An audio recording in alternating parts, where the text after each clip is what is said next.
إن الحمد لله نحمده ونستعينه ونستغفره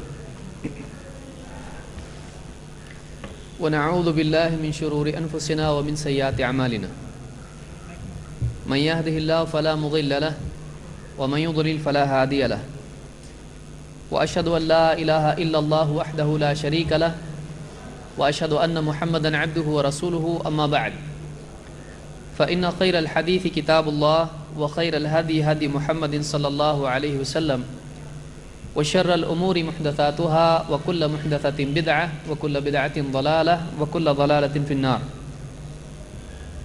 قال سبحانه وتعالى قل هل ننبئكم بالأخسرين أعمالا الذين ضل سعيهم في الحياة الدنيا وهم يحسبون أنهم يحسنون صنعا.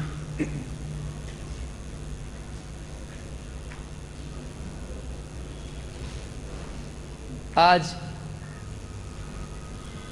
ایک خاص مقصد سے ہم سب یہاں جمع ہیں اور یہ دن بھر کا آج اجتماع اور ایک تربیتی کورس ہے جس میں آنے کی اللہ تعالیٰ نے ہم سب کو توفیق عطا فرمائی ہے. جو بھی مسلمان طلب علم کے لیے علم حاصل کرنے کے لیے چھوٹا یا بڑا کوئی بھی سفر کرتا ہے، اللہ کے نبی صلی اللہ علیہ وسلم کی حدیث کے مطابق اللہ تعالیٰ اس کے لیے جنت کا راستہ آسان کرتا ہے. اس اعتبار سے علم حاصل کرنے کی کوشش جنت کے پانے کی کوشش کے اعتبار سے پہلا مرحلہ ہے. جس کو جنت حاصل کرنا ہے اس کی شروعات علم حاصل کرنے سے ہوتی ہے. اس لیے کہ ایک آدمی کو جنت تک پہنچنا ہے تو جنت کا راستہ بھی اس کو پانا چاہیے. جنت کا راستہ اگر معلوم نہیں تو جنت کیسے ملے گی؟ اور جنت کا راستہ اگر مل جائے تب بھی اس راستے پر صراط مستقیم پر خود شیطان بیٹھا ہوا ہے. لَأَقْعُدَنَّ لَهُمْ صِرَاطَكَ الْمُسْتَقِيمِ. ابلیس نے اللہ سے کہا تھا میں تیری سیدھی راہ پر ان سب کے لیے بیٹھوں گا، تیرے بندوں کے لیے بیٹھوں گا، ان کو گمراہ کرنے کے لیے. تو اس راستے پر شیطان کس طرح سے بہکاتا ہے، گمراہ کرتا ہے، اس کا علم ہونا بھی ضروری ہے. اور انسان سے لغزشیں ہو جائیں، غلطیاں ہو جائیں، آدمی تھوڑی دیر کے لیے بہک جائے تو اس کا علاج کیا ہے، اس کا تدارک کیا ہے، اس کی بھرپائی کیا ہے، یہ بھی آدمی کو معلوم ہونا چاہیے. اس اعتبار سے جنت تک پہنچنے کے لیے، جنت میں داخل ہونے کے لیے جنت کے راستے کا علم، اس راستے کے مسائل کا علم، اس راستے سے بہک جانے، بھٹک جانے کے بعد واپس اس راستے تک آنے کے لیے علم، یہ ساری چیزیں ہمارے لیے بہت ضروری ہیں. اس لیے کہ انسانیت کا ایک بہت بڑا مسئلہ یہ رہا ہے کہ علم کی کمی کی وجہ سے، جہالت کی وجہ سے انسانیت کی اکثریت ایک غلط چیز کو صحیح سمجھ کر اپنی زندگی اس کے لیے وقف کرتی رہی ہے. انسان کا پرابلم کیا ہے؟ ایک تو یہ کہ آدمی کو معلوم نہیں ہوتا ہے کیا کرنا ہے کیا نہیں کرنا ہے، تو وہ اس بات کا احساس رکھتا ہے کہ بھائی مجھ کو معلوم نہیں، بتائیے. ایسے آدمی کو بتانے کے بعد وہ فوراً مان لیتا ہے اور عمل کرنا شروع کرتا ہے. لیکن دوسرا آدمی وہ ہے کہ جو ایک غلط چیز کو صحیح سمجھے ہوئے ہے، ایک ایسی چیز جو نہیں کرنے کی ہے، اب وہ یہ سمجھ رہا ہے کہ یہی کرنا ہے، یہی صحیح ہے، یہی دین ہے، یہی نجات ہے، یہی اللہ کے قریب کرنے والا عمل ہے، یہی واقعی اسلام ہے. تو ایک غلط چیز کو جو کہ اسلام نہیں ہے، ایک ایسی چیز کو جو اللہ کو ناراض کرنے والی ہے، وہ اسلام اور اللہ کی رضا والا عمل سمجھ رہا ہے. اب ایسے آدمی کو اگر بتایا جائے کہ یہ غلط ہے جو تم کر رہے ہو تو بات مانتا نہیں ہے. کیوں؟ اس لیے کہ پہلے سے اس کا برتن غلط چیز سے بھرا ہوا ہے. ایک خالی برتن ہے، کوئی آدمی آپ سے آ کے مانگے پانی دو بھائی اس میں، آپ اس میں پانی ڈال دیں گے، اس میں کیا ہوگا؟ پانی. وہ اپنی پیاس اس سے بجھا سکتا ہے. لیکن ایک آدمی ہے، اس کا برتن شراب سے بھرا ہوا ہے، اب آپ اس میں آب زمزم بھی ڈالیں تو کیا اس کا پینا حلال ہوگا؟ نہیں، کیونکہ اس میں پہلے سے شراب ہے. تو بھرا ہوا برتن مصیبت پیدا کرتا ہے. کب؟ جب وہ برتن غلط علم سے بھرا ہوا ہو. اسی طرح سے انسان کا دل اگر غلط علم سے بھرا ہوا ہو تو پھر وہ مصیبت پیدا کرتا ہے صحیح علم والوں کے لیے. ایسے لوگوں کا وہ دشمن بن جاتا ہے. یہی بات قرآن کریم میں اللہ تعالیٰ نے بیان کی ہے، اور یہی چیز آج اپنے معاشرے میں ہم کو دیکھنے ملتی ہے. ہم آج کیوں جمع ہوئے ہیں؟ ہمارا موضوع کیا ہے؟ ہمارا موضوع آج پورے دن بھر کا ہے کہ عید میلاد النبی، اللہ کے نبی صلی اللہ علیہ وسلم کی پیدائش کے دن عید منانا بہت سارے ہمارے مسلمان بھائی نہ صرف اسلام بلکہ ایمان کا تقاضا سمجھتے ہیں. وہ سمجھتے ہیں کہ اگر عید نہیں منایا تو مسلمان ہی نہیں، اس کے اسلام میں پرابلم ہے. اس کو لازمی سمجھتے ہیں، اس کو نبی صلی اللہ علیہ وسلم سے محبت کا تقاضا سمجھتے ہیں، اس کو اسلام کی یادگار سمجھتے ہیں. اس کو دنوں میں، بلکہ بعض لوگوں نے تو یہاں تک کہ لکھ دیا ہے کہ میلاد النبی کی جو رات ہوتی ہے وہ لیلۃ القدر سے بھی افضل ہے. جب لکھنا ہی ہو آدمی کو تو کچھ بھی لکھے. تو اس اعتبار سے اس دن کو بہت سارے لوگ ایک بہت افضل دن سمجھتے ہیں، اس اعتبار سے کہ اس دن عید منانا چاہیے. بلا شبہ ہم کو خوشی ہے ہمارے نبی صلی اللہ علیہ وسلم کی پیدائش، آپ کا دنیا میں تشریف لانا، آپ کا نبی بننا، اور وہ سارے معاملات جو آپ کے ساتھ ہوئے ہیں، یہ ہمارے لیے انتہائی مسرت کی چیز ہے کہ ہم کو ایک ایسا نبی ملا ہے. بہت خوشی کی چیز ہے کہ ہم نے ایک ایسا نبی پایا ہے جس کی فضیلت دوسرے انبیاء پر ہے، اور دنیا اور آخرت میں بھی جن کی شان ہے، اللہ کے ہاں جن کا ایک خاص مقام ہے. لیکن آپ صلی اللہ علیہ وسلم کی پیدائش کے دن کو بطور عید منانا یہ اسلام میں کہاں تک صحیح ہے؟ کیونکہ اسلام کے نام پر جو چیز کی جائے گی، اگر اسلام ہی میں اس کی گنجائش نہ ہو تو چاہے کتنی بھی اچھی نیت سے کی جائے وہ چیز صحیح نہیں ہو سکتی ہے. آپ بتائیے، ایک مثال اس کی دیتا ہوں.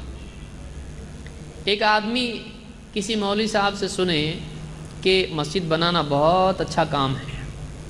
اب اس کے دل میں مسجد کی محبت پیدا ہو گئی، مسجد کے اندر کیے جانے والے اعمال کا شوق پیدا ہو گیا، لوگ نمازی بنے، لوگوں کو نماز پڑھنے جگہ مل جائے، دل میں تمنا ہو گئی. اب اس تمنا کے لیے اس نے کیا کیا؟ اس کے پاس سود کا پیسہ پڑا ہوا تھا، وہ سارا سود کا پیسہ مسجد بنانے میں لگایا. نیت اچھی تھی کہ نہیں تھی مسجد بنانے کی؟ بہت اچھی تھی. لیکن اس نیت کے تحت جو عمل اس نے کیا، کیا اسلام میں سود کا پیسہ استعمال کرنے کی گنجائش ہے؟ نہیں. مسجد کے لیے وہ تو اور بھی برا ہے.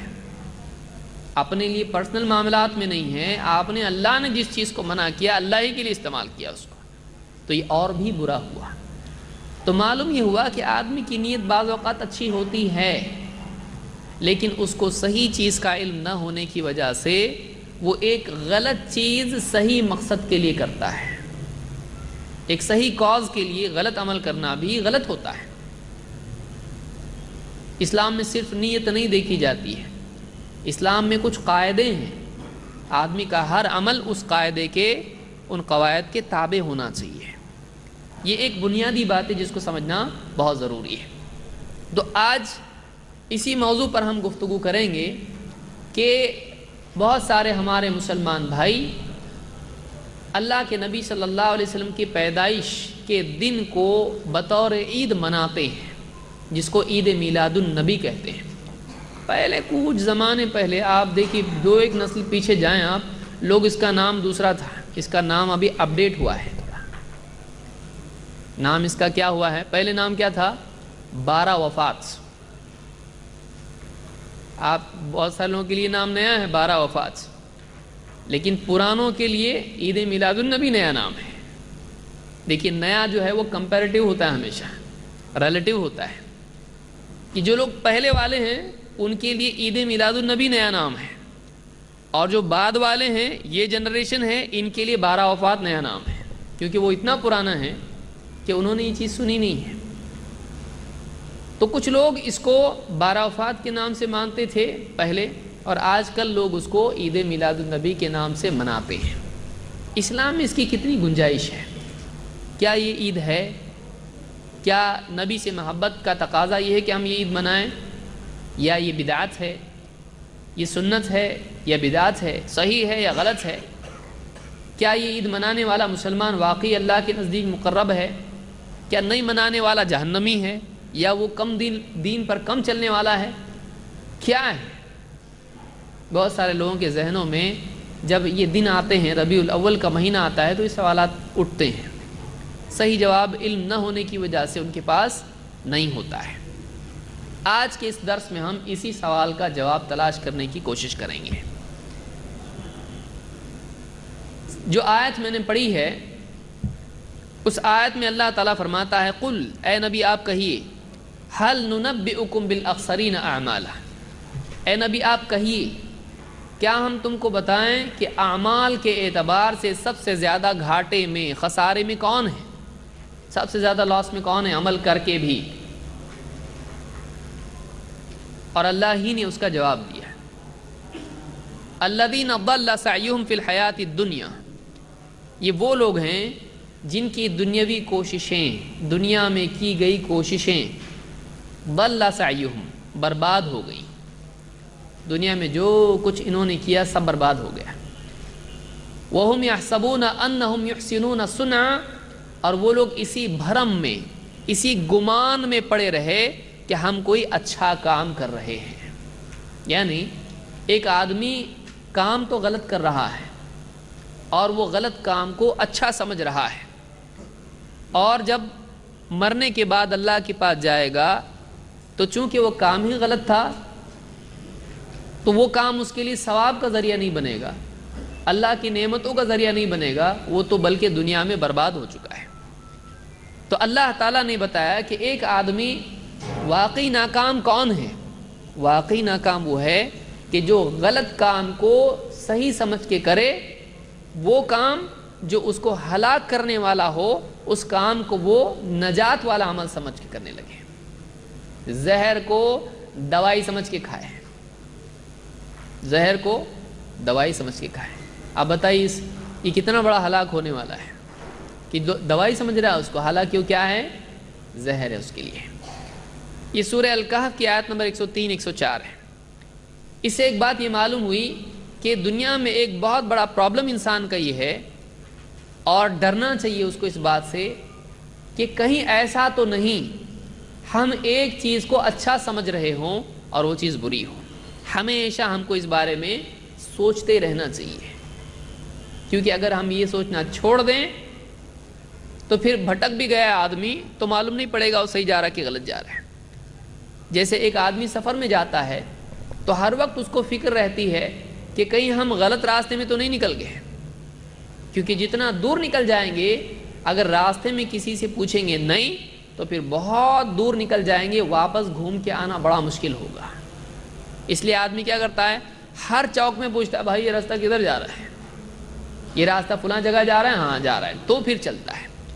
برابر راستے کے کنارے جو بورڈ لگے ہوئے ہوتے ہیں ان کو پڑھتے جاتا ہے۔ کیوں؟ اس لیے کہ اس کو گمراہ نہیں ہونا ہے۔ جس آدمی کو گمراہ ہونے کا ڈر ہوتا ہے، گمراہ ہونے کے بارے میں وہ فکر مند ہوتا ہے کہ کہیں گمراہ نہ ہو جاؤں، وہ آدمی ہوش میں جیتا ہے۔ اور جو آدمی اس کو کوئی ٹینشن نہیں ہوتا ہے، بے فکر ہو جاتا ہے، اور جو بے فکر ہو جاتا ہے اس کے بھٹکنے کے چانسز بڑھ جاتے ہیں۔ تو پہلی بات یہ سمجھ لیں کہ دنیا میں ناکام وہ ہے کہ جو اپنے کو ہدایت پر سمجھتا رہے لیکن واقعی وہ اللہ کے یہاں گمراہ ہو۔ اس لیے علم کا حاصل کرنا بہت ضروری ہے۔ اس اعتبار سے عمل کے برباد ہونے کے سلسلے میں اللہ کے نبی صلی اللہ علیہ وسلم کی ایک حدیث اور روشنی ڈالتی ہے کہ ایک آدمی کا کون سا عمل قبول ہوگا اور کون سا قبول نہیں ہوگا۔ کیا اچھی نیت سے کیا جانے والا ہر عمل اچھا ہوتا ہے یا نہیں؟ لوگ کیا بولتے ہیں، کچھ بھی عمل کرتے ہیں، کوئی بولے بھائی ایسا مت کرو، اسلام میں ایسا نہیں، بولے ہماری نیت بہت اچھی ہے، ہماری نیت بہت اچھی ہے۔ تو کیا صرف نیت کے اچھا ہونے سے عمل اچھا ہو جاتا ہے؟ نہیں، بلکہ نیت صحیح ہے تو عمل بھی صحیح ہونا چاہیے۔ نیت خالص ہو، اللہ کے لیے کیا ہوا عمل ہو، دو اس عمل کے اندر اللہ صلی اللہ علیہ وسلم کی سنت بھی ہو، وہ حدیث اور سنت کے مطابق ہو، وہ قرآن و سنت کے تابع ہو، تو عمل قبول ہوگا۔ عمل کی قبولیت کے لیے دو چیزیں ضروری ہیں، ایک اخلاص نیت اور دو اتباع سنت۔ اللہ کے نبی صلی اللہ علیہ وسلم فرماتے ہیں من عمل عملا لیس علیہ امرنا فہو رد، جو کوئی آدمی ایسا عمل کرے جس کے کرنے کا ہم نے حکم نہیں دیا تو وہ عمل رد کر دیا جائے گا۔ دیکھیے اس میں کیا بات ہے، آپ صلی اللہ علیہ وسلم فرما رہے ہیں کوئی بھی آدمی ایسا عمل کرے جو ہم نے کرنے کے لیے کہا ہی نہیں تھا، اپنے دل سے ہی کرنا شروع کر دیا، تو ایسا عمل اللہ تعالیٰ کے ہاں قبول نہیں ہوگا بلکہ رد کر دیا جائے گا۔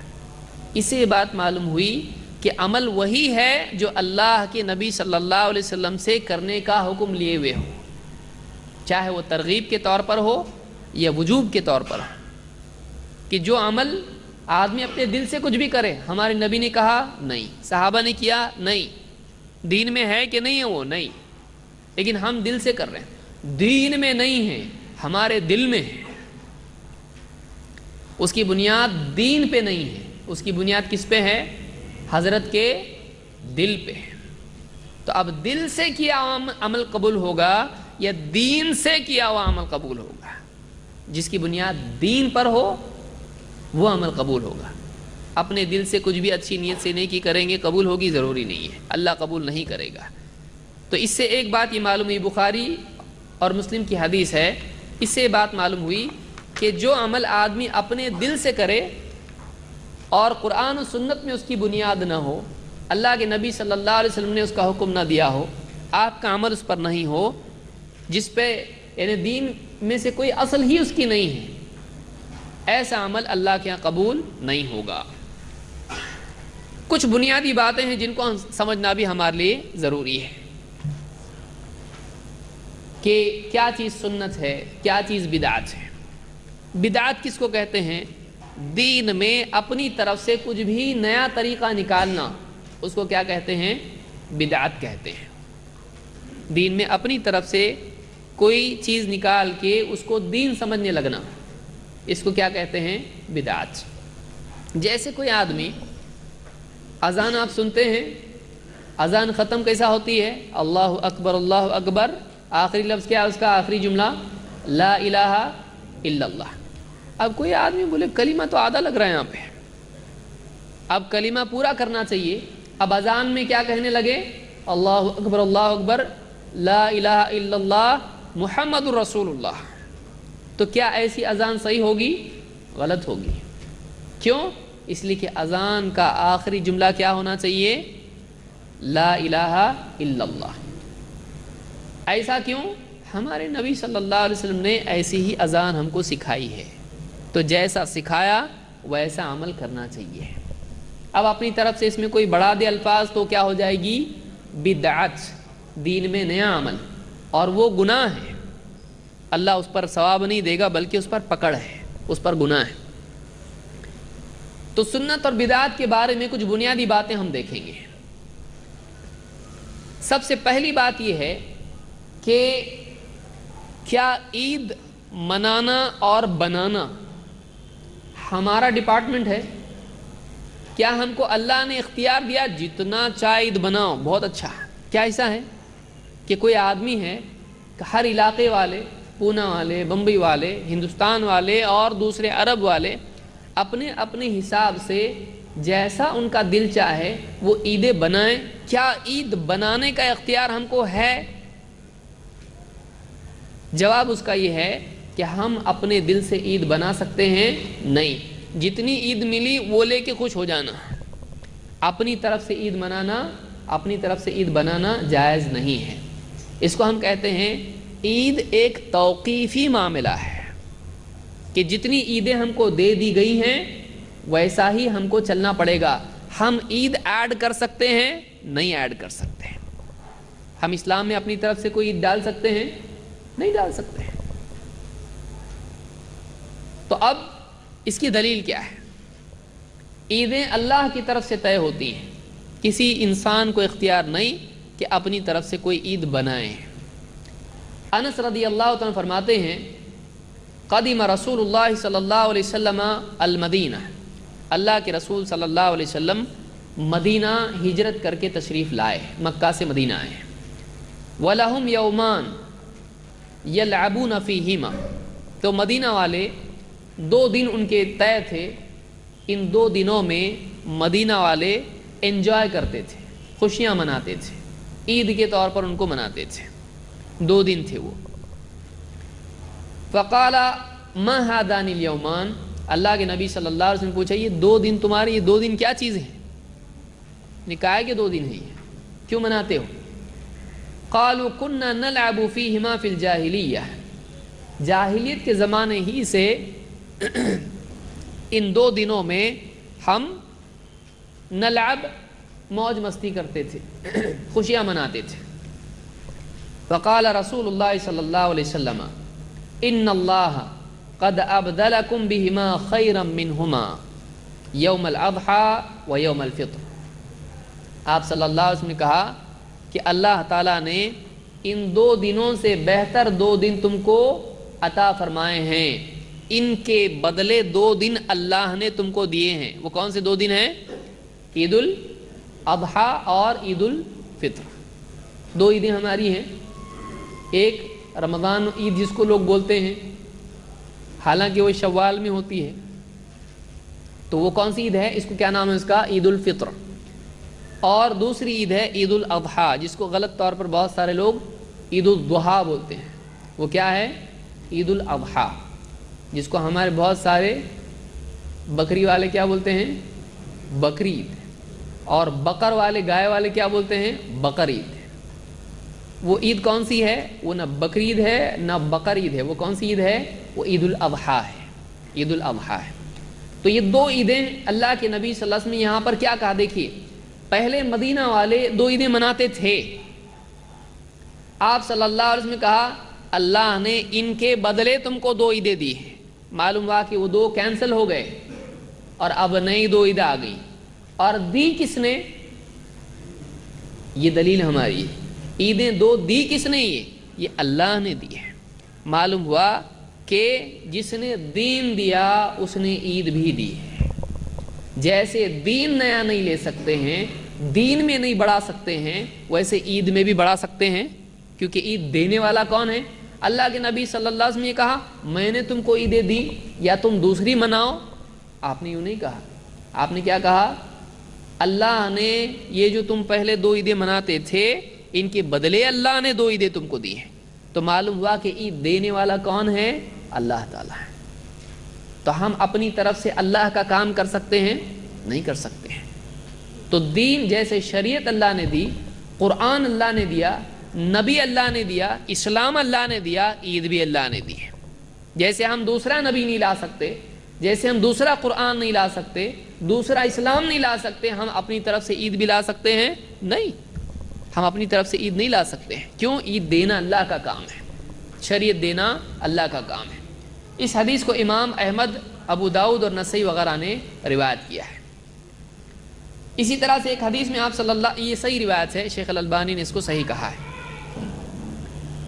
ایک حدیث میں اللہ کے نبی صلی اللہ علیہ وسلم نے یہ بھی کہا، ان لکل قوم عیدا، ان لکل قوم عیدا وہذا عیدنا، ہر قوم کی عید ہوتی ہے اور یہ ہماری عید ہے۔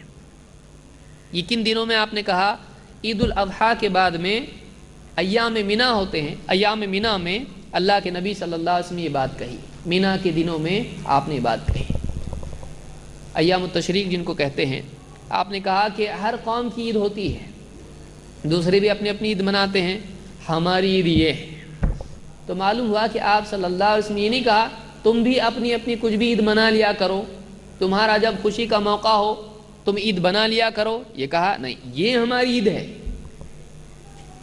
تو اب آپ صلی اللہ علیہ وسلم نے عیدیں طے کر دی ہیں، اب کسی مسلمان کے لیے گنجائش نہیں کہ وہ اپنی طرف سے ایک عید ایڈ کر دے۔ کیا ہمارے نبی کی پیدائش کا دن ہے، اس کو بھی ہم عید بنا لیں گے؟ کیوں؟ اتنے بڑے نبی۔ پھر کل کو کوئی آئے گا، فلانے مولوی صاحب امام بخاری ہیں، ان کی بھی عید کا دن منایا جائے، ان کی پیدائش۔ کوئی آئے گا کہے گا امام ابو حنیفہ کی پیدائش ہے، اس کو بھی منا لو۔ کوئی کہے گا ہمارے نانا جان بہت بڑے عالم تھے، پورے گاؤں میں ان کی چلتی تھی، ان کی کتابیں لکھی ہوئی ہیں، ان کی داڑھی بہت لمبی تھی، جبہ اس سے لمبا تھا، اب بہت اللہ والے تھے، ان کی بھی عید مناؤ۔ 365 دن سال کے 360 دن، بلکہ وہ بھی کم پڑیں گے، کیونکہ ایک ایک علاقے میں اگر دو ہو گئے تو دو عیدیں ایک دن میں ہو جائیں گی۔ تو آپ بتائیے تو اسلام میں کیا، یعنی کیا اسلام میں ایسا ہے؟ اسلام میں ایسا نہیں ہے۔ اسلام میں جو عیدیں ہیں وہ ہیں، اب نہ اس میں کمی کی جا سکتی ہے نہ اس میں بڑھایا جا سکتا ہے۔ ہاں یہ 2 عیدیں ہیں، ان کے علاوہ حدیث میں اور کون سے دن ہیں جن کو عید کہا گیا ہے؟ ایک جمعہ کا دن ہے، عرفہ کا دن ہے حاجیوں کے لیے، اور ایام التشریق ہیں، عید الاضحیٰ کے بعد کے 3 دن، بس یہ عید ہے۔ عید الاضحیٰ، عید الفطر، پھر عید الاضحیٰ کے پہلے کا دن عرفہ جس کو ہم کہتے ہیں، وہ حاجیوں کے لیے، ہمارے لیے نہیں، اور اس کے بعد کے 3 دن ایام التشریق وہ عید ہے، اور جمعہ کا دن عید ہے۔ اس کے علاوہ ہم کو اختیار نہیں کہ ہم اپنی طرف سے عید بڑھائیں۔ یہ بات اگر سمجھ میں آئی، اگر ہم درس یہاں بند کر دیے تو بھی مسئلہ ختم ہو جاتا ہے، لیکن پبلک اتنے بھی راضی ہوتی نہیں، اس لیے ہم کو اور بھی چیزیں دیکھنی پڑیں گی۔ اور آگے آئیے، ایک اور بات جاننے کی اصول کی یہ ہے کہ جیسے ہمارے نبی صلی اللہ علیہ وسلم نے جو عمل کیا ہے اس کا کرنا سنت ہے، اسی طرح سے ہمارے نبی صلی اللہ علیہ وسلم نے اگر کسی عمل کو موقع ہونے کے باوجود نہیں کیا تو نہیں کرنا بھی سنت ہے۔ کسی کام کا کرنا بھی سنت ہے اگر نبی صلی اللہ علیہ وسلم نے کیا ہے، اسی طرح سے کسی کام کا نہ کرنا بھی سنت ہے اگر آپ صلی اللہ علیہ وسلم نے وہ چھوڑا ہو۔ اس کی 2 مثالیں ہم دیکھیں گے۔ یعنی یہ کیوں میں کہہ رہا ہوں، بعض لوگوں سے کہا جاتا ہے بھائی یہ عید کہاں سے لائے تم؟ تو بولتے منع ہے کیا؟ یعنی عید منانا منع ہے؟ نہیں ہے۔ تو منانا منع نہیں ہے تو منا سکتے ہیں۔ بہت سارے لوگوں کی دلیل یہ ہوتی ہے کہ منانا منع نہیں ہے تو منا سکتے ہیں، تو وہ یہ کہتے ہیں کہ منع کی دلیل بتاؤ، لیکن ہم یہ کہتے ہیں کہ منع کی دلیل خود نبی صلی اللہ علیہ وسلم کا نہیں کرنا ہے۔ آپ نے نہیں کیا، نہیں کرنا چاہیے۔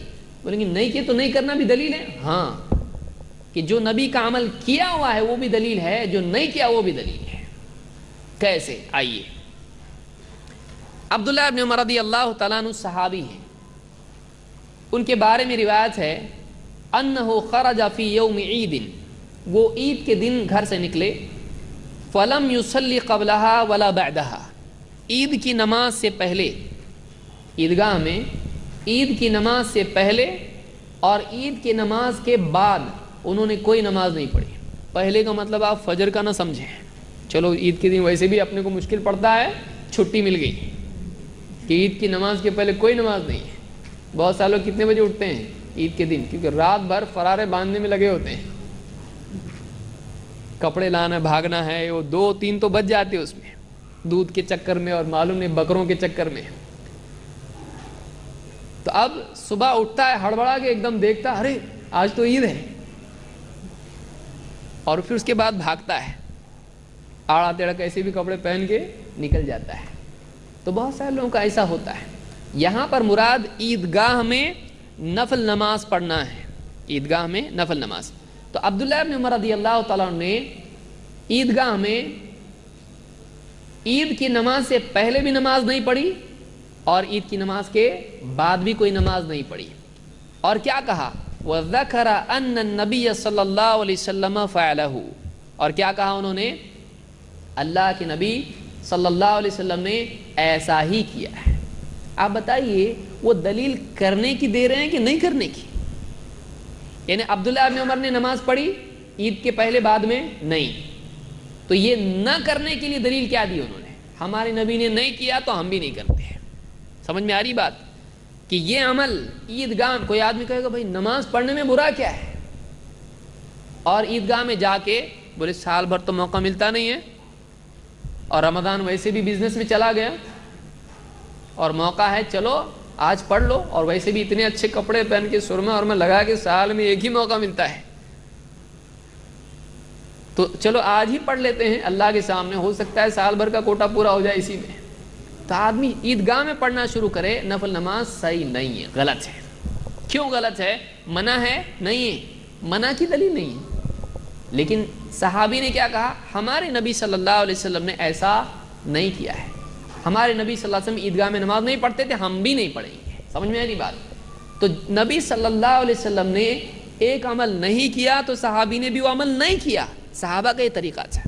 یہی بات آپ عید کے بارے میں لو تو کیا پرابلم ہے؟ یہی بات اگر ہم عید کے بارے میں کہیں کہ ہمارے نبی صلی اللہ علیہ وسلم نے اپنا برتھ ڈے نہیں منایا، یہ بہت خراب لگتا بولنے کو، ہے نا؟ حالانکہ وہ کیا ہے؟ میلاد کے معنی کیا ہے؟ میلاد ولدہ سے ہے، لم یلد ولم یولد، ولد پیدا ہونا. میلاد پیدا ہونے کے وقت اور پیدا ہونے کی جگہ کو کہا جاتا ہے، اور غالب اس کا استعمال پیدا ہونے کے وقت کے لیے ہے. تو میلاد کے معنی اگر آپ ڈکشنری میں ڈھونڈیں برتھ ڈے کے ہوتے ہیں، تو ہم نبی کا برتھ ڈے منا رہے ہیں. اور بہت سارے پیارے لوگ تو اب کہتے ہیں گڈو کا برتھ ڈے منا رہے ہیں، نبی کا نہیں منانے کا. یعنی بچے کا اپنے منا رہے، بچے سے محبت ہے، نبی سے نہیں ہے محبت. جب بچے کا منا رہے تو نبی کا بھی منانا چاہیے. یہ الٹی دلیل ہو گئی. ہم بولیں گے بھائی جب نبی کا نہیں منا رہے تو گڈو کا کیوں منا رہا؟ آنا ایسا چاہیے تھا. اب کیا ہو رہا ہے؟ پانی نیچے سے اوپر کی طرف جا رہا ہے، وہ بھی گندا پانی. سوچئے امت کہاں چلی گئی ہے. کس طرح کے اصول ہم نے بنا رکھے ہیں کہ ہم اپنے سے نبی کے لیے دلیلیں لیتے ہیں، حالانکہ نبی سے اپنے لیے دلیل لینا چاہیے تھا. تو یہاں پر صحابی نے ایک عمل نہیں کیا اور اس عمل کے نہ کرنے کے لیے نبی صلی اللہ علیہ وسلم کے نہ کرنے کو دلیل بنایا ہے. یہ ترمذی کی روایت اور یہ حسن درجے کی روایت ہے. اسی طرح سے ابن عمر رضی اللہ تعالیٰ ہی کی روایت ہے. دیکھیے صحابہ کیسے نبی کی اتباع کرتے تھے. کہتے ہیں اتخذ النبی صلی اللہ علیہ وسلم خاتم من ذہب. اللہ کے نبی صلی اللہ علیہ وسلم نے سونے کی انگوٹھی بنائی، سونے کی انگوٹھی بنائی. یہ شروع کی بات ہے. فاتخذ الناس خواتیم من ذہب. تو لوگوں نے بھی سونے کی انگوٹھیاں بنا لی. ہمارے نبی نے انگوٹھی بنائی، سونے کی بنائی، ہم بھی سونے کی انگوٹھی بنائیں گے. انہوں نے بھی سونے کی انگوٹھیاں بنا لی. فقال النبی صلی اللہ علیہ وسلم انی اتخذت خاتما من ذہب. میں نے سونے کی انگوٹھی بنائی تھی. فنبذہ. نکال کے آپ نے پھینک دی انگوٹھی، آپ نے نکال کے پھینک دی. وقال انی لن البسہ ابدا. میں اس کے بعد اس کو کبھی نہیں پہنوں گا. پہلے پہنی تو لوگوں نے بھی کیا کیا؟ سونے کی انگوٹھی بنائی پہنی. ہمارے نبی نے کیا، ہم بھی کریں گے. پھر آپ نے کیا کہا؟ دیکھو میں نے بنائی تھی اور آپ نے نکال کے اس کو پھینک دیا اور کہا اس کے بعد میں کبھی اس کو پہنوں گا نہیں. ابداً. فنبذ الناس خواتیمہم. تو لوگوں نے بھی اپنی انگوٹھیاں نکال کے پھینک دی. آپ صحابہ کو دیکھیں، نبی نے ایک عمل کیا، صحابہ نے بھی کیا. نبی نے اس کو نکال دیا انگوٹھی کو، پہنا تو پہنا، نکالا تو نکالا. تو عمل جیسے کسی چیز کے کرنے میں ہوتا ہے، اتباع جیسے کسی عمل میں کرنے میں ہوتی ہے، اس عمل کے چھوڑنے میں بھی اتباع ہوتی ہے۔ سمجھ میں آئی بات کہ ہمارے نبی صلی اللہ علیہ وسلم ایک عمل کریں تو ہم کریں گے، نہیں کریں چھوڑ دیں تو ہم بھی چھوڑ دیں گے۔ تو کیا نبی صلی اللہ علیہ وسلم نے اپنی پیدائش کا دن منایا تھا؟ کیا آپ نے عید منائی تھی، عید میلاد النبی؟ کیا ابو بکر و عمر رضی اللہ تعالیٰ عنہ کی پیدائش کا دن منایا جاتا تھا؟ آپ نے اپنے گھر میں بچے یا اپنی بیٹی فاطمہ رضی اللہ تعالیٰ عنہ کا پیدائشی دن منایا تھا؟ نہیں منایا۔ تو ہم یہ کہیں گے کہ جب آپ صلی اللہ علیہ وسلم نے کسی کی بھی پیدائش کا دن نہیں منایا تو اگرچہ منع کی دلیل ہم کو براہ راست نہیں ملتی ہے، لیکن چونکہ آپ نے اتنے سالوں میں کبھی نہیں کیا تو معلوم ہوا یہ عمل کرنے کا ہوتا تو ہمارا نبی کبھی نہیں چھوڑتا اس کو۔ یعنی ایک کرنے کا عمل نبی نے چھوڑ دیا، صحابہ نے چھوڑ دیا، ایسا ہو ہی نہیں سکتا ہے۔ یہ عمل نہیں کرنے کا تھا، اس لیے کبھی کسی نے کیا ہی نہیں۔ اور اسلام کی پہلی 3 صدیوں میں 300 سال تک یہ عمل تھا نہیں تھا، اس کے بعد آیا ہے، بہت لیٹ آیا یہ، 300 سال لگے اس کو آنے میں۔ اس کو ہم آگے دیکھیں کیسا آیا ہو۔ تو یہ دوسری بات ہم نے اس میں دیکھی، یہ بخاری اور مسلم کی روایت ہے کہ جیسے نبی صلی اللہ علیہ وسلم نے کسی کا عمل کو کیا ہو تو کرنا چاہیے، چھوڑا ہے تو چھوڑنا چاہیے۔ نمبر 3، بہت سارے لوگ کہتے ہیں اتنا بڑا دن ہے اور کچھ بھی نہیں کرنے کا، مطلب ان کو ایسا لگتا ہے کچھ تو کرنا چاہیے، حالانکہ روزانہ 5 ٹائم جو کرنا چاہیے وہ نہیں کرتے ہیں۔ ارے ڈیلی 5 بار کرنے کو اللہ نے کہا ہے، وہ بھی اعلان کے ساتھ، اور آج کل تو لاؤڈ سپیکر کا دور ہے، سویا بھی جاگ جائے، لیکن وہ کرنے کا کام کرتا ہے؟ نہیں کرتا ہے۔ دن میں 5 ٹائم موقع مل رہا ہے لیکن وہ نہیں کرتا ہے، اور جو چیز نہیں کرنے کی ہے وہ اتنے دھوم دھام سے کرتا ہے کہ یعنی اس میں کتنی غلط چیزیں شریک ہو جاتی ہیں، شامل ہو جاتی ہیں۔ تو کچھ لوگ کہتے ہیں اتنا بڑا دن ہے کچھ تو کرنا چاہیے نا۔ تو کیا اسلام میں ایسا ہے کہ کوئی دن بہت ہی امپورٹنٹ ہو، عظمت والا ہو، اس دن کوئی بڑا واقعہ ہوا ہو، تو کیا اس دن کو عید بنایا جا سکتا ہے؟ کہ کسی دن اسلامی تاریخ میں کوئی ایک بہت بڑا واقعہ ہوا ہو تو کیا اس دن کو عید بنا سکتے ہیں اگر وہ خوشی کا واقعہ ہو؟ آپ بتائیے جمعہ سے بڑھ کے اور کون سا دن ہو سکتا ہے؟ عید الفطر اور عید الاضحیٰ سے بھی بڑا دن جمعہ ہے۔ عید الفطر اور عید الاضحیٰ سے افضل دن جمعہ ہے، کیونکہ حدیث میں خود ہے کہ ہر وہ دن جس میں سورج طلوع ہوتا ہے جمعہ سے بڑھ کے کوئی دن نہیں ہے۔ سب سے بڑا دن کون سا ہے؟ جمعہ کا۔ اس لیے جنت میں بھی کیا ہوگا؟ عید الفطر ہوگی، عید الاضحیٰ ہوگا، کیا ہوگا وہاں پہ؟ جمعہ وہاں بھی ہے، جمعہ وہاں بھی ہے۔ عید سب سے بڑی عید جمعہ ہے، لیکن کیا اس دن بھی عبادت کے لیے ہم اس کے دن یا رات کو خاص کر سکتے ہیں؟ نہیں، بلکہ منع آیا ہے اس بارے میں، تاکہ کوئی آدمی اس غلط فہمی میں نہ رہے کہ کسی بڑے دن کو اپنی طرف سے عبادت کے لیے خاص کیا جائے، کوئی آدمی غلط فہمی میں نہ پڑے۔ آپ نے کیا کہا؟ لا تختصوا لیلۃ الجمعہ بقیام من بین اللیالی، دوسری راتوں کے مقابلے میں جمعہ کی رات کو عبادت کے لیے، نماز کے لیے خاص مت کرو۔ ولا تخصوا یوم الجمعۃ بصیام من بین الایام، اور نہ جمعہ کے دن کو روزے کے لیے دوسرے دنوں کے مقابلے میں خاص کرو۔ یعنی سارے دن چھوڑ کے جمعہ کتنا بڑا دن ہے، چلو رات کو تہجد پڑھیں گے، یا سارے دن چھوڑ کے جمعہ کتنا بڑا دن ہے، چلو جمعہ کو روزہ رکھیں گے۔ تو جمعہ اتنا افضل دن ہے، لیکن جمعہ کی فضیلت کی وجہ سے تم خاص مت کرو اس کو روزے کے لیے یا تہجد کے لیے۔ لیکن کیا فرمایا؟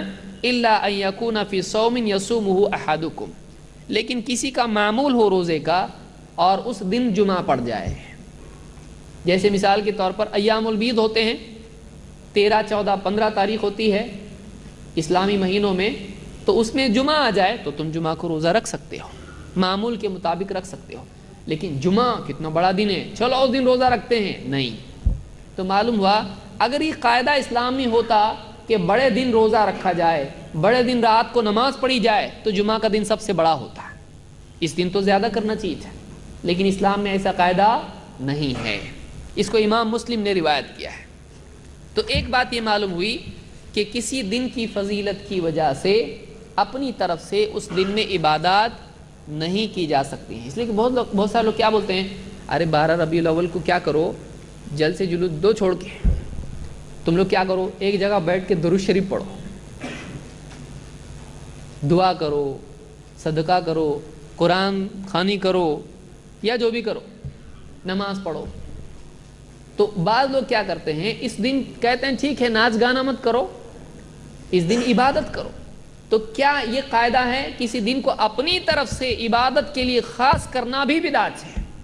کیونکہ اگر اس دن عبادت کرنا دین ہوتا تو اللہ کے نبی صلی اللہ علیہ وسلم، آپ کے گھر والے، آپ کی بیویاں، آپ کی بیٹی، آپ کے صحابہ یہ کرتے ہیں۔ لیکن تاریخ میں آپ نکال کے بتا دیں، صحابہ کی زندگی سے آپ نکال کے بتا دیں کہ انہوں نے 12 ربیع الاول کو یا 9 ربیع الاول کو، کیونکہ اس میں بھی اختلاف ہے کہ واقعی کون سا دن ہے۔ اب میں اس بحث میں نہیں جاؤں گا کون سا راجح ہے کہ 9 یا 12، 9 لو آپ، یا 12 لو، یا 13 لو، جو بھی لو، کوئی بھی تاریخ ہو نبی صلی اللہ علیہ وسلم کی پیدائش کی، کیا اس دن ہم عبادت خاص اس دن کر سکتے ہیں اس کی فضیلت کی وجہ سے؟ اگر ہے تو پھر سب سے پہلے کرنے والے کون ہوتے؟ صحابہ ہوتے۔ یعنی ان کو اتنی محبت نہیں تھی، ہم کو بہت زیادہ محبت ہے، اور ہم تو کتنے عبادت گزار ہیں نا۔ بستی کا آدمی امام صاحب نہیں پہچانتے، ارے تم بھی رہتے کہ یہاں پہ؟ ہاں میں عید کو آتا، امام صاحب نہیں پہچان رہے اس کو، مسجد کے پڑوس میں رہتا ہے وہ، بولے میں صبح کو جو جاتا نا تو رات کو ہی آتا ہے، تو صبح میں آپ کو دکھتا نہیں اور رات کو بھی آپ کو دکھتا نہیں، میں جمعہ کو آتا میں، یا عید کو آتا میں، یا پھر بڑی بڑی رات ہوتی اس میں آتا میں۔ تو ایسے بھی لوگ ہوتے ہیں۔ صحابہ اتنے عبادت گزار لوگ، ان سے بڑھ کے کون محبت کرے گا نبی صلی اللہ علیہ وسلم سے؟ ان سے بڑھ کے کون اللہ سے محبت کرنے والا، اللہ کی عبادت کرنے والا ہو سکتا ہے؟ انہوں نے نہیں کیا۔ کیوں نہیں کیا؟ ان کو اچھا نہیں لگتا تھا، ان کو عبادت پسند نہیں تھی، ان کو نبی سے محبت نہیں تھی، نہیں کیا انہوں نے۔ ہے نہیں دین میں تو کریں گے کیوں؟ نہیں کرنے کا کام نہیں کرنا ہے۔ اگر کرنے کا کام ہوتا تو ہم سے پہلے وہ کرتے ہیں۔ لو کان خیرا لسبقونا الیہ، اگر یہ خیر ہوتا تو ہم سے پہلے سبقت اس پر لے جاتے صحابہ۔ تو یہ بھی بات معلوم ہوئی کہ اپنی طرف سے کسی دن کو عبادت کے لیے خاص فضیلت کی بنیاد پر نہیں کر سکتے ہیں، اگر ہوتا تو جمعہ ہوتا۔ نمبر 4، کچھ لوگ بولتے ہیں اس میں برا کیا ہے، اپنی طرف سے کچھ اچھا کریں گے تو اچھا ہی ہے نا۔ دیکھو کتنے لوگ جمع ہوتے، نبی کے نام سے نعرے لگتے ہیں، نہیں چھوڑیں گے، نہیں چھوڑیں گے، نبی کا دامن نہیں چھوڑیں گے، اس کو کلمہ پڑھائیں گے، اس کو کلمہ پڑھائیں گے، اسلام زندہ باد، شیطان مردہ باد، معلوم نہیں کیا کیا بولتے ہیں۔ اور اتنی بھیڑ رہتی ہے، لوگ جمع ہوتے ہیں، لاٹھی گھماتے ہیں، اس میں ڈسپلے ہوتا ہے، اس میں کتنا اچھا، لاٹھی کا دور ہے یہ، یعنی لاٹھی گھما کے کیا کر رہا ہے تو کیا بتا رہا ہے؟ مطلب دیکھو اسلام کتنا لڑنے والا دین ہے، تم آؤ تمہاری پٹائی کریں گے اسلام میں۔ تو دوسری قومیں دیکھتے ہیں لوگ اوپر سے کھڑے ہو کے اپنی اپنی چھتوں سے، یہ کیا چل رہا ہے ان کا، یعنی ان کے دین میں لاٹھی گھماؤ ہے، کیا ہی ہے۔ تو بہت سارے لوگوں کو اچھا لگتا ہے، تھوڑا انجوائمنٹ ہو جاتا، مزہ آتا، بہت مزہ آتا تھوڑا، تو اس کا دفاع کرتے ہیں لوگ، کہتے ہیں کہ اس میں برا کیا ہے، کھانا پینا اور ٹیپو سلطان کی میوزک، ٹیپو سلطان کی میوزک، پھر اس پہ عرب بن کے میرے چاچا بیٹھے تھے، داڑھی نکلی ہو تو کیا ہوا ہو، لیکن داڑھی تو تھی نا، نکلی داڑھی لگا کے ایک دم صافہ، اور وہ عرب کا کالا گوگل، معلوم نہیں اس میں کیا حکمت ہے کالے گوگل میں، دیکھا عرب لوگوں کو کالے گوگل پہنتے، یہ بھی پہنتا، اس زمانے میں تھا گوگل، اللہ کے نبی صلی اللہ علیہ وسلم کے زمانے میں گوگل تھا کیا؟ تو اس طرح سے بہت ساری خرافات لوگ کرتے ہیں، اور یہ سمجھتے ہیں کہ اس میں اچھا لگتا ہے، تھوڑا مزہ آتا ہے، اور منع کدھر ہے؟ کیا اپنی طرف سے کوئی چیز اچھی لگتی ہے تو ہم اس کو کر سکتے ہیں؟ نہیں۔ اسلام ہمارے یعنی لیے ایک بلینک پیپر نہیں کہ جو چاہے ڈرائنگ اس میں ہم کریں، جو چاہے کلر اس میں ہم بھریں، اسلام پہلے سے دیا ہوا دین ہے، وہ جیسا ہے ویسے ہی رکھنا ہے اس کو. اپنی طرف سے اس میں کچھ کر سکتے ہیں؟ نہیں. آپ بتائیں، آپ کمپیوٹر کھول کے کچھ میں وائرنگ کرتے ہیں اس میں؟ نہیں. موبائل کھول کے کرتے ہیں؟ کوئی بولے اللہ ادھر تھوڑا میں اس کو اور اچھا بناتا ہوں موبائل کو. آپ کا موبائل لے کے کرنے کی کوشش کرے، بھائی وارنٹی ختم ہو جائے گی، کھولنے بھی نہیں دیتا اس کو. کیوں؟ جیسے ہی کھولے گا اس کی وارنٹی ختم ہو جائے گی. اور اسلام کی وارنٹی باقی رہے گی، کھول کے کتنا بھی ریپیئر کرو اس کو. آپ کی اسلام کی وارنٹی زندگی لائف ٹائم وارنٹی ہے اس کی. جتنا ریپیئر کرو، جو چاہے کرو اس کے اندر. سوچیے ہم چیزوں کے بارے میں جتنے حساس ہیں، سینسٹیو ہیں، اسلام کے بارے میں ہم نہیں ہیں. اسلام ہمارے لیے گویا کہ تختہ مشق ہے، جو چاہے اس پہ ٹرائی کرو. کچھ بھی ٹرائی کرنے کا نا دین میں کرنے کا. بچے کے ایجوکیشن میں اگر کوئی آدمی آ کے بولے اس کی کتابیں چھوڑو، میں نئی کتاب پڑھا رہا ہے اس کو اسکول میں، پڑھانے دے گا؟ بولے گا نہیں اس کے ایگزام میں آنے والا ہے، دوسرا کچھ پڑھاؤ مت، جو کتاب میں وہی پڑھاؤ اس کو، جو کتاب میں وہی پڑھاؤ. ٹیچر اگر اس کا ٹیوشنس لینے والا اگر یہ بولے کہ میں اپنے حساب سے کچھ پڑھاتا ہوں اس کو، بولے کوئی ادھر ادھر کا پڑھاؤ مت، تم کو فیس کائے کی دے رہے ہیں ہم؟ جو اسکول میں پڑھایا جاتا ہے وہی سلیبس پڑھاؤ اس کو، دوسرا کچھ پڑھاؤ مت. دنیا میں اتنا احتیاط، دنیا میں اتنی فکر، اور اسلام میں آنے دو، کچھ دروازہ کھلا ہوا ہے اپنا، سب آنے دو اندر، ساری خرافات اسلام میں آنے دو. ہم کہاں جا رہے ہیں؟ ہم کو سوچنا ہے. کیا ہم اپنی طور پر اسلام میں کچھ داخل کر سکتے ہیں؟ کچھ لوگوں نے اس کے لیے دلیل بہت ڈھونڈ کے لے کے آئے ہیں. دلیل کیا ہے؟ جابر بن عبداللہ رضی اللہ تعالیٰ کی روایت ہے، کہتے ہیں جاء ناس من الاعراب، کچھ لوگ دیہاتی آئے اللہ کے نبی صلی اللہ علیہ وسلم کے پاس، الی رسول اللہ صلی اللہ علیہ وسلم، علیہم الصوف، وہ اون کے کپڑے پہنے ہوئے تھے. وول جس کو ہم کہتے ہیں وولن، اون کے کپڑے پہنے ہوئے تھے. فرآ سوء حالہم قد اصابتہم حاجہ، اللہ کے نبی صلی اللہ علیہ وسلم نے ان کا برا حال دیکھا، غربت کا اور ان کی فاقہ اور ان کی پریشانی، تنگ حالی کو دیکھا تو آپ کو برا لگا. فحث الناس علی الصدقۃ، آپ نے لوگوں کو ترغیب دی صدقہ کرو. آپ نے لوگوں کو انکریج کیا، موٹیویٹ کیا، ان کو ترغیب دی صدقے کی. فابطؤوا عنہ، لیکن آپ کی ترغیب کے باوجود بھی لوگ اسی طرح سے رکے رہے، کوئی ری ایکشن ہی نہیں پبلک میں، کوئی پبلک کی طرف سے کوئی صدقہ آ رہا ہی نہیں. حتی رؤی ذلک فی وجہہ، تو آپ نے جب دیکھا کوئی بھی نہیں اٹھ رہا ہے تو آپ کو برا لگا، اور آپ کو اتنا برا لگا کہ آپ کے چہرے پر اس کا اثر دکھائی دینے لگا، کہ آپ کو بہت خراب لگ رہا ہے کہ دیکھو کوئی بھی نہیں اٹھ رہا اور اتنے تکلیف میں لوگ ہیں، ان کو دینا چاہیے اور لوگوں کو احساس ہی نہیں ہو رہا ہے کچھ. تو آپ کے چہرے پر ناراضگی اور غم کے اثرات دکھائی دینے لگے ہیں. ثم ان رجلا من الانصار جاء بسرة من ورق، لوگ رکے رہے، پھر ایک صاحب اٹھے، انصاری صاحب، اور ان کے ہاتھ میں ایک تھیلی تھی. اس کے اندر اس تھیلی میں کیا تھے؟ چاندی کے سکے تھے، چاندی تھا اس میں. اس زمانے میں ویسی سکے چلتے تھے، دینار اور درہم چلتے تھے، تو ان کے پاس چاندی تھی. تو وہ آئے اور انہوں نے وہ پیش کیا صدقے میں. ثم جاء آخر، جب وہ آئے تو جیسے کہتے ہیں نا کہ ایک مطلب خاموشی ٹوٹی، بریکنگ دی آئس جس کو بولتے ہیں، کہ اب جو نہیں دینے کا سلسلہ تھا وہ ختم ہو گیا، اب دینے کا سلسلہ شروع ہو گیا. پہلا آدمی آیا، ڈالا اس نے، جو بھی تھا اس نے ڈال دیا. اس کے بعد دوسرا آدمی آیا، ایک کے بعد ایک لگاتار لوگ آتے شروع ہوئے. ثم جاء آخر ثم تتابعوا، لگاتار لوگ آنے لگے. حتی عرف السرور فی وجہہ، یہاں تک کہ اللہ کے نبی صلی اللہ علیہ وسلم کے چہرے پر خوشی کا اثر دکھائی دینے، آپ خوش ہو گئے، ہاں اب کام ہو گیا ہے، غریبوں کی مدد ہو رہی ہے.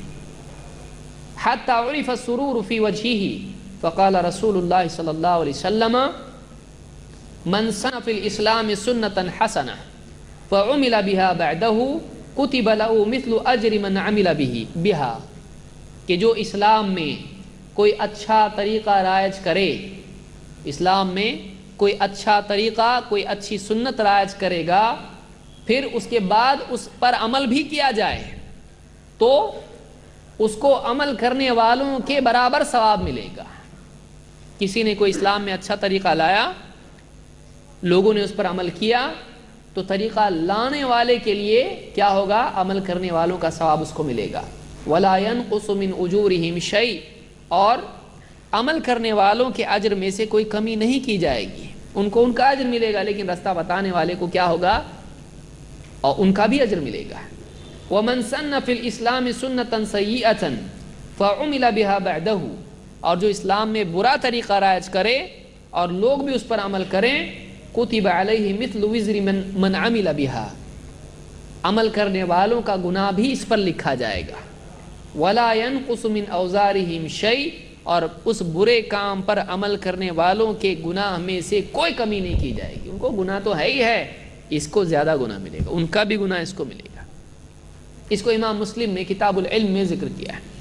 کچھ لوگوں نے پوری حدیث کا سیاق، اس کا بیک گراؤنڈ، اس کا پس منظر، پرسپیکٹو غائب کر کے یہ الفاظ لے لیے، جو اسلام میں اچھا طریقہ لائے گا اس کو بھی ثواب، عمل کرنے والوں کا ثواب اس کو ملے گا۔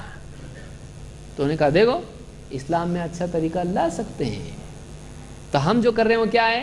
اچھا ہے، ہم نے کہا لائے اسلام میں، ہم کو بھی اجر ملے گا اور نعرے لگانے والوں کا بھی ہم کو ملے گا۔ کیا یہ حدیث اس عمل کے لیے گنجائش ہے کہ کوئی بھی آدمی جس کو اچھا سمجھتا ہے وہ اسلام میں اس کو داخل کر دے اور پھر یہ سوچے کہ مجھ کو دوسروں کا ثواب بھی ملے گا عمل کرنے والوں کا؟ کیا اس کی گنجائش ہے؟ نہیں۔ علماء نے کہا اس حدیث کو آپ پورا پڑھیے مسئلہ حل ہو جاتا ہے، پورا مت پڑھیے پرابلم پیدا ہو جاتا ہے۔ حدیث میں کیا ہے؟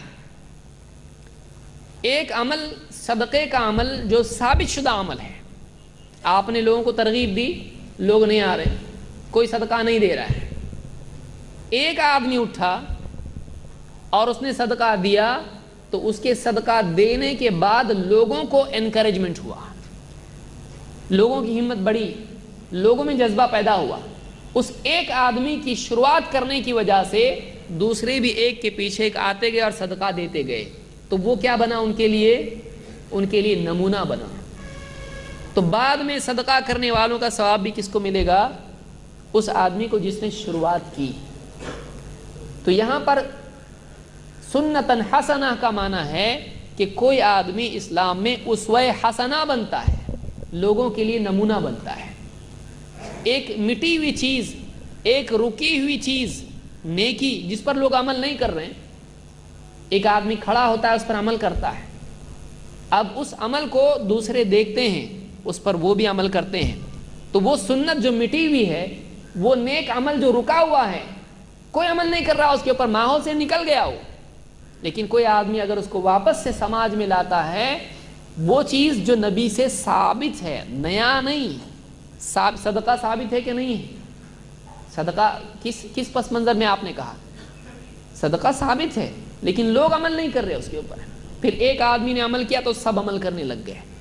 تو یہ پس منظر ہے کہ ایک ثابت شدہ عمل جو اسلام میں ہے لیکن لوگوں میں سے نکل گیا ہو، پھر ایک آدمی کھڑا ہو کے عمل کرے، اس کو دیکھ کے دوسرے بھی عمل کرنے لگیں، تو کیا ہوگا؟ ان کا بھی ثواب اس کو ملے گا۔ جیسے کسی ماحول میں لوگ خام خواہ کا فضول خرچی کرتے نکاح میں، اب ایک آدمی ہمت کیا، بہت مالدار تھا، اس نے کیا کیا؟ میرے کو دہیج نہیں چاہیے، میں دہیج دیے تو میں بھاگ جاؤں گا، نکاح کے دن ہی چلے جاؤں گا۔ اب اس نے اس طرح سے کیا، اور اسراف نہیں کروں گا، اور 5 کلمے نہیں پڑھوں گا میں۔ ہمارے ماحول میں کچھ لوگ کیا کرتے ہیں، نکاح کے ٹائم پہ 5 کلمے پڑھاتے ہیں، یعنی پہلے مسلمان بناؤ پھر دولہا۔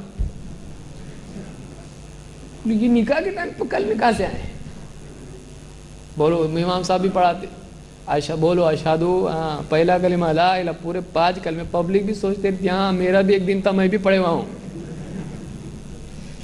نکاح میں کلمے، اتنی ساری خرافات مسلمانوں میں، شروع میں کلمہ اور بعد میں قوالی اور گانے اور ناچ، ہے کہ نہیں؟ یہ بھی ہے۔ تو اس نے ہمت کی، دیکھا سب لوگ سماج میں نکاح میں فضول خرچی کرتے ہیں، میں نہیں کروں گا، اس نے سیدھا سادہ نکاح کیا۔ اس کو دیکھ کے دوسرے لوگ جو غریب تھے، یہ تو امیر تھا، استعداد تھی، پیسہ تھا، سب کچھ تھا اس کے پاس، ان لوگوں نے دیکھا نہیں اس نے سادہ نکاح کیا، میں بھی کروں گا۔ اس نے بھی اپنے گھر میں نوجوان نے بتایا میں بھی ایسا نہیں کروں گا، فضول خرچی نہیں کروں گا، میں سادہ نکاح کروں گا، سیدھا سادہ، کچھ لوں گا نہیں، کچھ دوں گا نہیں، ہاں مہر دوں گا خالی۔ اب ایک کے بعد ایک اس معاشرے میں سادہ نکاح کا ماحول بن گیا، تو اس کا ثواب کس کو ملے گا؟ جس نے ہمت کر کے پہلے سب سے پہل کی، وہ چیز ثابت تھی لیکن وہ چیز اس معاشرے سے نکل چکی تھی، اب پہلا عمل کرنے والا اس چیز کو اس معاشرے میں زندہ کرنے والا ہے، اس کو بھی ثواب ملے گا اور اس کو دیکھ کے عمل کرنے والوں کو بھی ان کا ثواب ملے گا۔ آج کتنی بچیاں گھروں میں بیٹھی ہوئی ہیں، وجہ کیا ہے؟ وجہ یہی، بہت بڑی وجہ اس کی یہی ہے کہ اتنی بڑی بڑی ڈیمانڈ لوگوں کی ہوتی ہے کہ ایک باپ جس کو ایک کے بعد ایک بیٹیاں ہوئی وہ کرے گا کیا؟ کیونکہ ایک نکاح ہی میں اس کی کمر ٹوٹ جاتی ہے، دوسری میں گردن کا نمبر ہوتا ہے، بتائیے کیسا معاملہ ہوگا۔ تو اس طرح سے کئی اور مثالیں بھی دی جا سکتی ہیں کہ ایک آدمی پہل کرے نیکی کی جو اسلام میں ہے، یہ نہیں کہ نیا کچھ اسلام میں لا کے داخل کرے۔ اس کی وضاحت ایک اور حدیث سے ہوتی ہے جو خود اللہ کے نبی صلی اللہ علیہ وسلم کی حدیث ہے اور اس میں آپ کا قول بیان کیا گیا ہے۔ ابن ماجہ کی روایت ہے، اللہ کے رسول صلی اللہ علیہ وسلم فرماتے ہیں، من احیا سنتا من سنتی، جو میری سنتوں میں سے کوئی سنت زندہ کرے، معلوم ہوا سنت مٹ بھی جاتی ہے۔ تو اب دیکھیے اس حدیث کو اس حدیث کی روشنی میں سمجھنا ہے۔ کیا فرما رہے ہیں؟ من احیا سنتا من سنتی، جو میری سنتوں میں سے کسی سنت کو زندہ کرے، کوئی نئی سنت یا میری سنت، سمجھ میں آ رہا ہے یہاں کیا ہے؟ سنتن حسنہ، آپ یہاں کیا فرما رہے ہیں؟ میری سنتوں میں سے کسی سنت کو زندہ کرے جو نبی سے ثابت ہونا چاہیے، فعمل بها الناس، تو لوگوں نے بھی اس پر عمل کرنا شروع کیا، کان له مثل اجر من عمل بها، تو عمل کرنے والوں کی طرح اس کو ثواب ملے گا، لا ينقص من اجورهم شيئا، اور ان کے اجر میں سے کوئی کمی نہیں کی جائے گی۔ ومن ابتدع بدعتا فعمل بها، جو آدمی بدعت نکالے دین میں، دیکھیے اب اس کی ٹکر پر کیا آ رہا ہے؟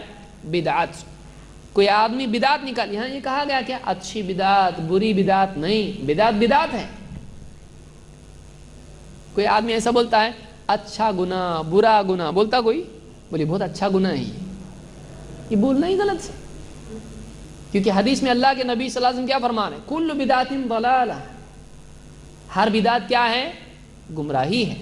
اب کوئی آدمی بولے اچھی بدعت بری بدعت، تو وہ ایسے ہی ہے جیسے آدمی کہے اچھی گمراہی بری گمراہی، بولتا ہے کوئی، اس کو دواخانے میں بھرتی کرنا پڑے گا، عربی دواخانے میں، جہاں اس کو ریپیئر کریں کیا ہے، اچھی گمراہی کبھی ہوتی کیا؟ تو حدیث میں کیا ہے؟ وَمَنِ ابْتَدَعَ بِدْعَةً، جو بدعت ایجاد کرے، دین میں نیا کچھ نکالے، فَعُمِلَ بِهَا، اور لوگوں نے اس پر عمل بھی کیا، کان علیہ اوزار من عمل بہا، تو جو لوگ اس بدعت پر عمل کریں گے ان کا گناہ بھی اس پر ہوگا۔ اللہ ہم سب کی حفاظت فرمائیں کہ اس چیز سے کہ ہم کسی گمراہی کا ذریعہ بنے ہیں، کہ ایک آدمی دیکھیے کتنا خطرناک معاملہ ہے، ایک غلط چیز نکال دیا اچھا سمجھ کے، لوگ عمل کرنا شروع کر دیے اس کے اوپر، ان سب کا گناہ کس کو ہوگا؟ اس پر ہوگا۔ کان علیہ اوزار من عمل بہا لا ينقص من اوزار من عمل بها شيئا، اور جو لوگ اس پر عمل کریں گے ان کے بھی گناہ میں سے کوئی کمی نہیں ہوگی، یعنی گمراہ کرنے والے کو گمراہ ہونے والوں کا بھی گناہ ہوگا، لیکن یہ مطلب نہیں کہ ان کو گناہ نہیں ہوگا، ان کو تو ان کا گناہ ہوگا، ان کا گناہ اس کو بھی ملے گا، کیونکہ آنکھ بند کر کے وہ پیچھے چلتے رہے، ان کو چاہیے تھا کہ وہ تحقیق کرتے، تحقیق نہیں کی، آنکھ بند کر کے چلتے رہے اس کے پیچھے، وہ بھی گناہ گار ہوں گے۔ تو اس حدیث کو امام ابن ماجہ نے روایت کیا اور یہ صحیح روایت ہے، یہ صحیح روایت ہے، طرق اور شواہد کی بنیاد پر یہ روایت صحیح ہے۔ تو یہ کچھ باتیں تھیں جو مقدمے کے طور پر اور اس موضوع کو سمجھنے کے لیے ایک لازمی شرط کے طور پر تھیں جو میں نے ذکر کی۔